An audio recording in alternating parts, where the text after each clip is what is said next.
नमस्कार, city post के इस खास पेशकश में आपका स्वागत है। मैं हूं श्रीकांत प्रत्युष। आपको पता है कि कोरोना वायरस को लेकर काफ़ी चिंता बढ़ी हुई है, सरकार की भी और आम लोगों की भी, क्योंकि इसको लेकर कई तरह की अफवाहें भी बाजार में हैं, हवा में हैं। और सुप्रीम कोर्ट ने भी चिंता जताई है फेक न्यूज़ और अफवाह पर, और केंद्र सरकार को निर्देश दिया है कि इस पर तुरंत रोक लगाई जाए। सुप्रीम कोर्ट ने कहा है कि जितने लोग कोरोना से नहीं मरेंगे, उससे ज़्यादा लोग डर से मर जाएंगे। तो कोरोना वायरस के संक्रमण को लेकर के कई बातें हैं। लोगों को डर है कि अगर आप संक्रमित हो गए तो आपकी जान चली जाएगी। लोगों को ये पता ही नहीं है कि सभी को अस्पताल जाने की ज़रूरत नहीं है। कोरोना वायरस से संक्रमित लोगों को जब वेंटिलेटर की ज़रूरत पड़ती है, कब ज़रूरत पड़ती है, ये भी लोगों को पता नहीं है। लोगों का मानना है कि कोरोना वायरस से संक्रमित हो गए तो अस्पताल में भर्ती होना पड़ेगा, वेंटिलेटर पर रहना पड़ेगा, और वेंटिलेटर पर चले गए तो बचकर लौटना मुश्किल हो जाएगा। लेकिन ऐसा है नहीं। क्या सच्चाई है, इस पर देश दुनिया के जो रिसर्च कर रहे डॉक्टर हैं उनके अनुसार संक्रमण के गंभीर मामलों में वायरस फेफड़ों को नुकसान पहुंचाने लगता है, तभी आपको अस्पताल जाने की ज़रूरत पड़ती है। आमतौर पर संक्रमण के पहले स्टेज में आप घर पर ही क्वारंटाइन रख के अपनी रक्षा कर सकते हैं, अपना इलाज कर सकते हैं। और जब ज़्यादा प्रभाव बढ़ जाए, यानी आपके फेफड़े शरीर में जो जगह है वहाँ से ऑक्सीजन शरीर में पहुँचना शुरू होती है, फेफड़े ऑक्सीजन पहुँचाते हैं और कार्बन डाइऑक्साइड शरीर से बाहर निकालते हैं। अगर ये वायरस आपके मुंह से होते हुए सांस की नली में प्रवेश करता है और फिर आपके फेफड़ों तक पहुँचता है तो आपके फेफड़ों में छोटे छोटे एयर सैक बना देता है। कोरोना के बनाए छोटे छोटे एयर सैक में पानी जमने लगता है। इस कारण सांस लेने में तकलीफ होने लगती है और आप लंबी सांस नहीं ले पाते हैं, तो सांस फूलने लगता है, दम घुटने लगता है। इस स्टेज में मरीज को वेंटिलेटर की ज़रूरत पड़ती है। आमतौर पर 6 में से एक ही व्यक्ति गंभीर स्टेज में पहुंचता है। 5 लोग तो घर पर ही क्वारंटाइन करके स्वस्थ रह सकते हैं या दवा लेके स्वस्थ हो सकते हैं, लेकिन हर 6 में से एक व्यक्ति गंभीर स्थिति में जा सकता है और उसे वेंटिलेटर की ज़रूरत पड़ सकती है। आपको पता है कि इस स्टेज में मरीज को वेंटिलेटर की ज़रूरत पड़ती है और ऐसे में वेंटिलेटर फेफड़ों में ऑक्सीजन पहुंचाता है।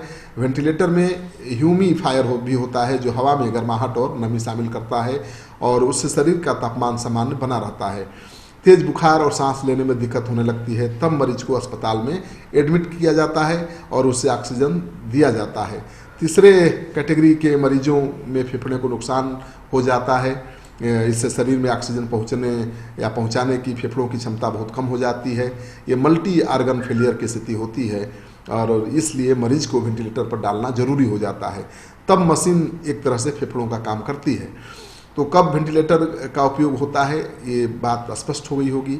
भारत में सरकारी और प्राइवेट अस्पतालों में इस वक्त 80,000 से 1 लाख तक वेंटिलेटर हैं। अगर इटली, सऊदी अरब की रफ्तार से यहाँ भी बीमारी आगे बढ़ी तो मौजूदा वेंटिलेटर्स की संख्या कम पड़ सकती है, इसमें शक की कोई गुंजाइश नहीं है। लेकिन भारत में ऐसा नहीं लग रहा है। अभी जो आंकड़ा है उसके हिसाब से यहाँ पर्याप्त वेंटिलेटर्स हैं और जब ये आंकड़ा 10,000 या 20,000 पहुँचेगा तब थोड़ा चिंता की बात होगी। लेकिन जिस तरह सरकार ने लॉकडाउन किया है और लोग सोशल डिस्टेंसिंग का पालन कर रहे हैं, इस आंकड़े तक पहुंचने में 2-3 हफ्ते का समय जरूर लगेगा।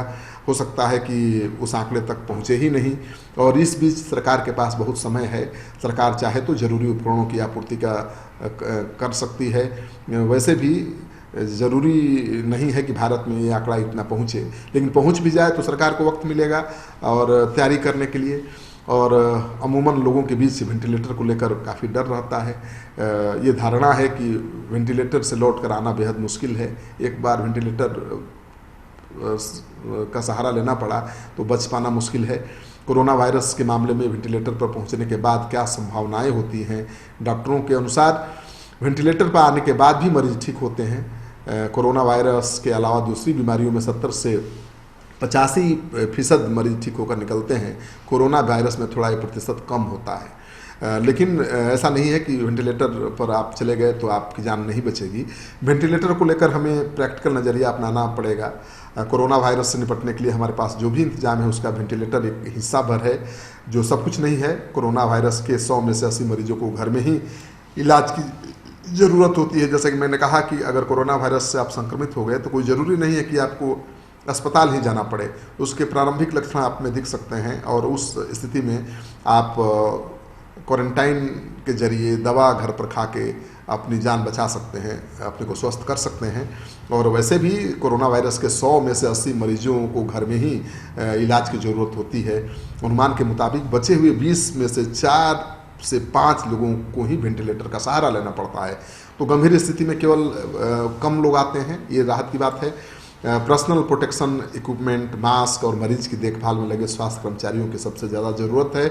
और लगातार बिहार में शिकायतें भी आ रही हैं जो स्वास्थ्यकर्मी हैं कि उन्हें मास्क नहीं मिल रहा है, उन्हें प्रोटेक्शन इक्विपमेंट नहीं मिल रहा है और इस वजह से संक्रमण का खतरा बना हुआ है। तो वेंटिलेटर तो कुछ मरीजों के लिए चाहिए होता है, लेकिन सुरक्षा संबंधी उपकरण नर्स, डॉक्टर सबको चाहिए और मरीज को भी चाहिए। हमें इलाज में दिन रात जुटे रहने वाले डॉक्टरों, नर्सों और सफाई कर्मियों की सुरक्षा की व्यवस्था करनी पड़ेगी, क्योंकि अगर इलाज में जुटे हुए कर्मचारी जब हाथ खड़ा कर देंगे तो आपके पास कोई रास्ता नहीं बचेगा। तो जो मिथक है कोरोना को लेकर कि कोरोना से संक्रमित हो गए तो अस्पताल ही जाना एकमात्र रास्ता है, कोरोना से संक्रमित हो गए तो वेंटिलेटर की ज़रूरत पड़ेगी, ये सब भ्रांतियां हैं और ये अफवाह है, ऐसी बात नहीं है। आपको हम बता चुके हैं कि 80 से 85% लोग घर पर ही क्वारंटाइन के जरिए दवा लेकर स्वस्थ हो सकते हैं, उनको अस्पताल जाने की ज़रूरत बिल्कुल नहीं है। और जो 15% लोग अस्पताल जाने चाहिए या जाने की स्थिति में आते हैं, उनमें से भी ज़्यादातर लोग स्वस्थ होकर वेंटिलेटर के सहारे घर वापस लौट सकते हैं। तो बहुत घबराने और डरने की ज़रूरत नहीं है। पैनिक में आइएगा तो बेमौत मरिएगा। तो कोरोना से डरना नहीं है, बल्कि डट कर उसका मुकाबला करना है, सावधानी बरतनी है, लॉकडाउन का पालन करना है, फिजिकल डिस्टेंस मेंटेन करना है, चाहे वो घर हो या बाहर। ये खबर ज़्यादा से ज़्यादा लोगों के साथ शेयर करना बहुत ज़रूरी है, क्योंकि कोरोना से संबंधित कई अफवाहें हवा में तैर रही हैं और उन अफवाहों की वजह से लोग परेशान हैं, आतंकित हैं। आपका सहयोग समर्थन लगातार मिल रहा है, इसे आगे भी बनाए रखिएगा। धन्यवाद।